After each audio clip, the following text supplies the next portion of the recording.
વડોદરા શહેરમાં પાલિકામાં કમિશનર સહિતના અધિકારીઓ હવે વોકી ટોકીનો ઉપયોગ કરશે. અધિકારીઓ સાથે યોગ્ય સંકલન બની રહે તે ઉદ્દેશથી આ કરવામાં આવશે.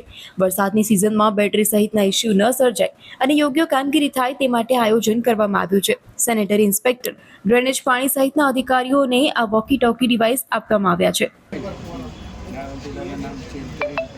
વોકી ટોકી અમે એટલા માટે લાવ્યા છે કે આ ડિઝાસ્ટર સમયમાં જરૂરિયાત પડે છે, કારણ કે મોબાઈલ કવરેજનું ઇશ્યુઝ આવી શકે છે અને લોકોને થોડું એલર્ટ રહીને કામગીરી કરવા માટે આ સિસ્ટમ ઇન્ટ્રોડ્યુસ કર્યા છે.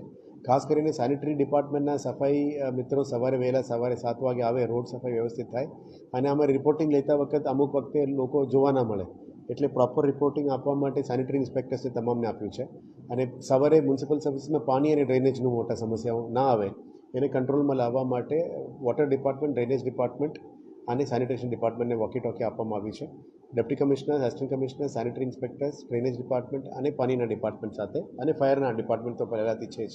એટલે ઓફિસર્સમાં થોડું અલર્ટનેસ આવે, કર્મચારીઓ સારી રીતે કામગીરી કરી શકાય, પબ્લિકનું સારું રિસ્પોન્સ આપે, સિટીને વધારે સ્વચ્છ રાખી શકે, પાણીની સમસ્યા, ડ્રેનેજની સમસ્યાનું હલ કરી શકાય એ દિશાથી.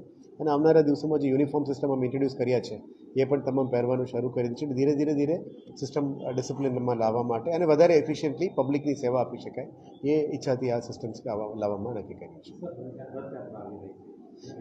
રથયાત્રામાં જે મિટિંગ ઇસ્કોનમાં થયેલી હતી આમાં અમે નથી જઈ શક્યા, કારણ કે પીએસનું રિવ્યુ મિટિંગ હતો. પણ પોલીસ સાથે પણ કોર્ડિનેશનમાં અમે છીએ, ઇસ્કોન મંદિર સાથે પણ કોર્ડિનેશનમાં છીએ.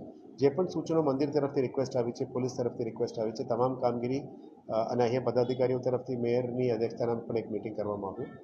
આ તમામ કામગીરી રથયાત્રાને લઈને આખું કામગીરી ઓલમોસ્ટ ફાઇનલમાં છે. જે રોડ ટ્રીમિંગ છે, ટ્રી ટ્રીમિંગ છે, વાયર્સનું શિફ્ટિંગ છે, રોડની સમીકરણ છે, બધા કામ થઈ ગયું છે. હજી પણ રિવ્યૂમાં પોઝિટિવ ફીડબેક આવ્યું છે. કાલે પણ વધારે અમે મંદિર સાથે અને પોલીસ સાથે પણ એક સંકલન કરીશું. આશા રાખીએ કે આ વખતનું જગન્નાથ યાત્રા દર વર્ષે જે ભવ્ય રીતે થાય છે, આ વર્ષે પણ ભગવાન જગન્નાથનું કૃપા વડોદરા ઉપર આવે એવા તમામને પણ પ્રાર્થના અને શુભેચ્છાઓ પાઠવું છું.